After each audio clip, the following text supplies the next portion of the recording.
The summer of 2021 was pretty glorious for me, all things considered, in spite of pandemic limitations.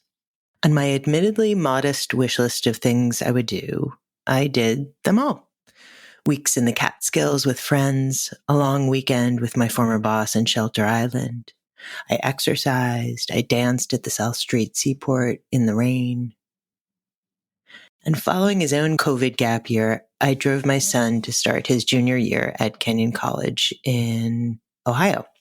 That drive was not on my wish list, and it is not something I'd like to repeat, but it was a beautiful thing to spend this time with him. We had grown closer during the pandemic, and he had grown up a lot. I would really miss having him around. By late September, the gauzy haze of being free of work was moving into a sense of anxiety about what I would do next. Then one day I tuned into an episode of the 321 Relaunch podcast where my longtime friend and colleague Faye Penn was being interviewed about career pivoting. And she said something that has become a sort of mantra for me to this day. Keep moving forward were the words Faye said that captured my attention. Simple, even simplistic or cliche sounding, I know. But something happens when you have the time and you make the space. Words get internalized differently. Or, as my therapist suggested, they're received in a deeper, more personal way. I wanted to know if there was something more than meets the ears about keep moving forward for Faye too. So I invited her to talk with me about it. Apologies in advance for the background noise. Sorry, these are the hazards of first-time podcasting, but I think it'll be worth your time. It's not a long interview, but it's a good one.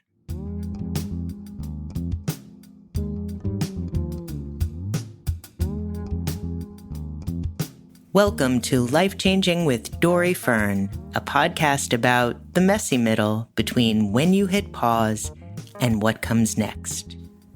I'm Dori Fern, a single empty nester in Brooklyn, New York, who quit a corporate job at 55 on a quest to live a more purposeful, exceptional, happier life.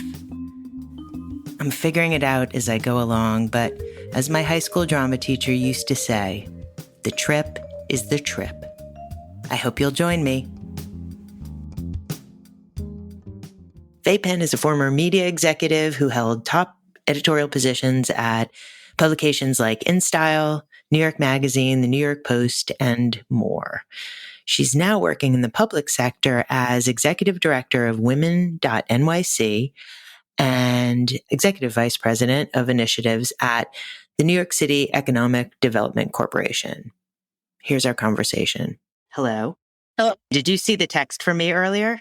I did not. Because I think this is very crazy since we don't talk to each other super regularly. But 10 years ago today, I just got a Facebook notification that you tagged me about what to do with chicory. You had 2 pounds of chicory and you didn't listen to what anyone said. You did your own thing and it turned out very well. You may think it's really crazy that I'm here to talk to you about this one thing that you said, but it really meant a lot to me. So you were on the 321 podcast and you said not once, but twice that your number one piece of advice was to keep moving forward. And I want to know why that was such important advice for you to convey. Thanks for the question, Dori.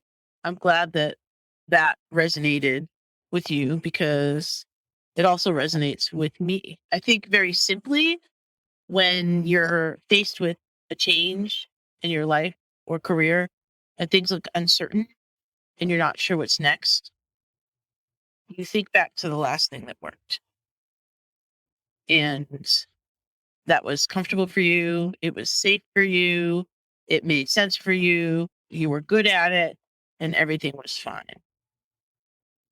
But challenge of that approach is that, number one, safety and comfort doesn't bring growth. And there are a lot of other people back there where you were. What's different about you is where you've been since and how you've grown since, and the development that you have had in your own career, in your own toolkit, in your own skills and talents. And a better strategy, I think, and I just want to make allowances that there are people who have a lot going on in their lives and a career is just one, and that sometimes it makes you want to do the safe and comfortable thing, right? There could be a lot happening in your family. You could be a caregiver. You may just need to have some income coming in, and that's a perfectly valuable strategy at certain points of your life. But if you're looking to grow and if that matters to you, then look at how your skills and your experience lines up with what's coming next in the world, in your life. How do you leverage what you've already done to get to the next thing? What's the hardest part about it?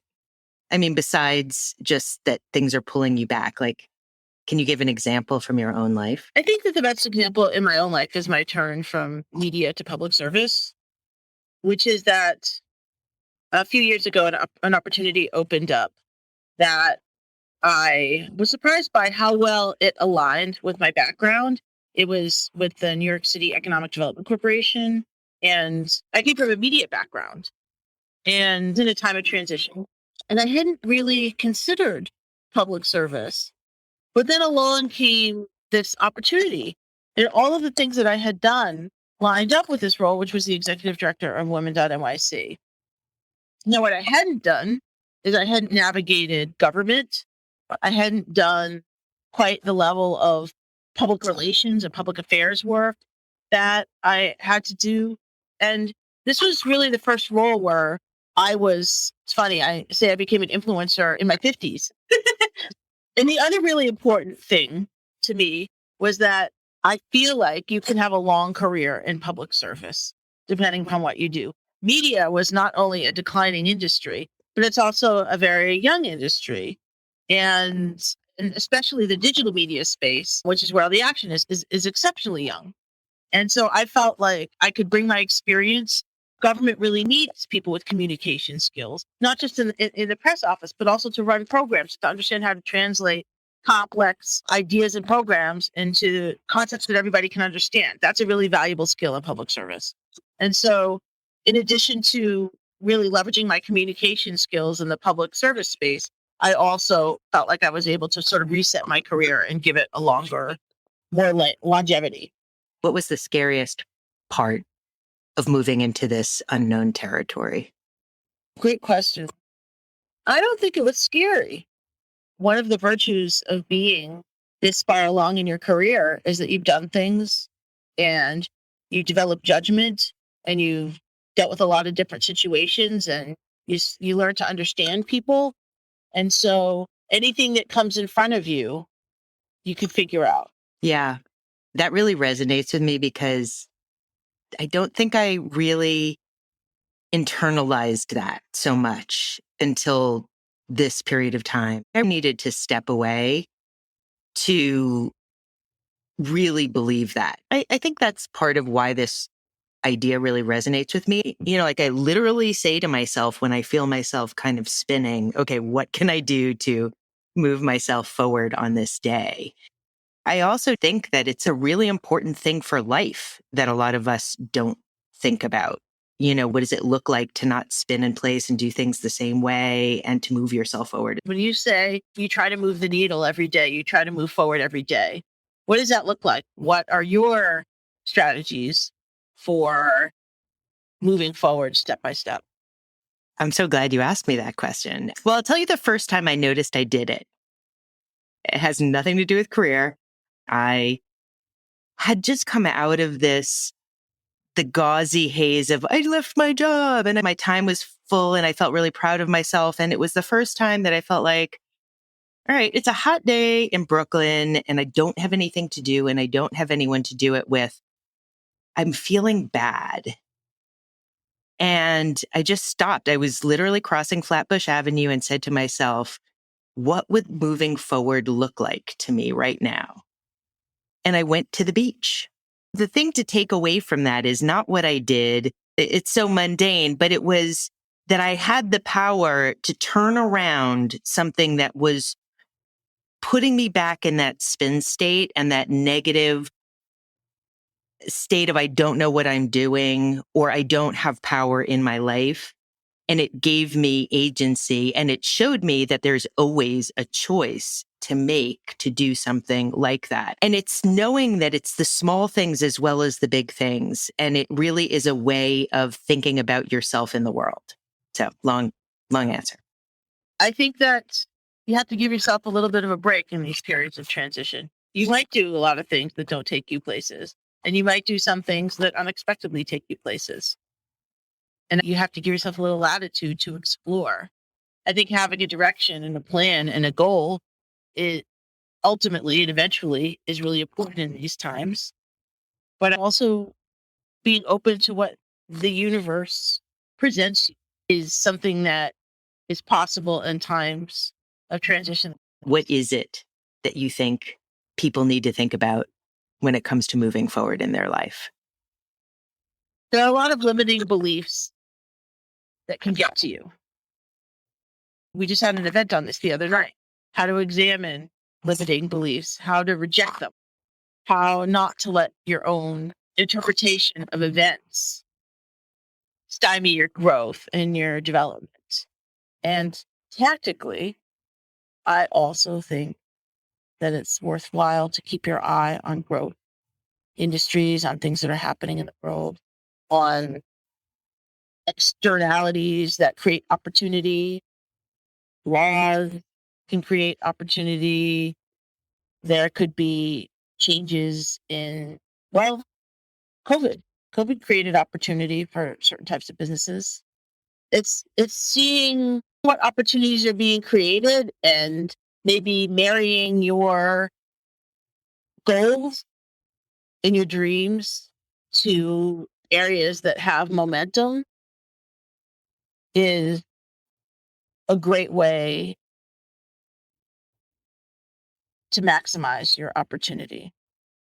And that could be areas, sectors, technologies, fields, social and cultural shifts. How does what you really care about and what you want to do and what you're good at connect with what's happening in the world? Where's the greatest need for your particular gifts? And what do you say to people who might be more senior in their life and career, people over 50, who worry about ageism and all of that?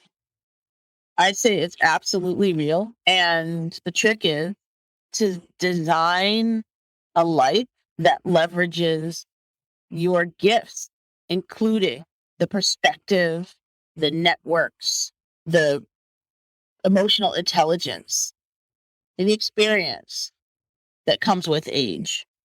And that it's not something to hide from.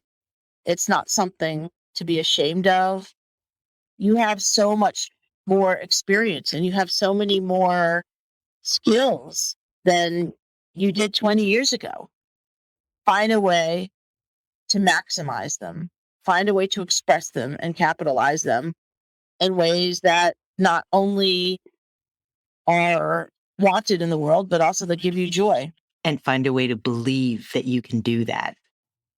Moving forward in life is really not buying into what other people tell you moving forward looks like. Absolutely. I think that it's funny. My hope is that Generation X does for aging what millennials have done for body positivity. It doesn't need to be shameful.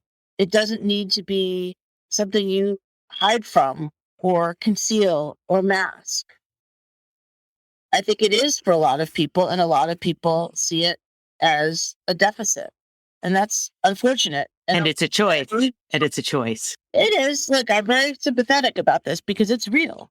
Ageism is absolutely real. But what can you do other than do your absolute best and advocate for yourself and be your best and find ways to leverage everything that you know and everything that you've achieved and everyone that you know to maximize your contributions. Right. Thank you. I think that is great. We definitely got some Great stuff. It was exactly what I was looking for. So thank you, thank you, thank you. Thank you, Dori. Thank you for joining me for this episode of Life Changing with Dori Fern. Subscribe wherever you get your podcasts, and please come join me next week.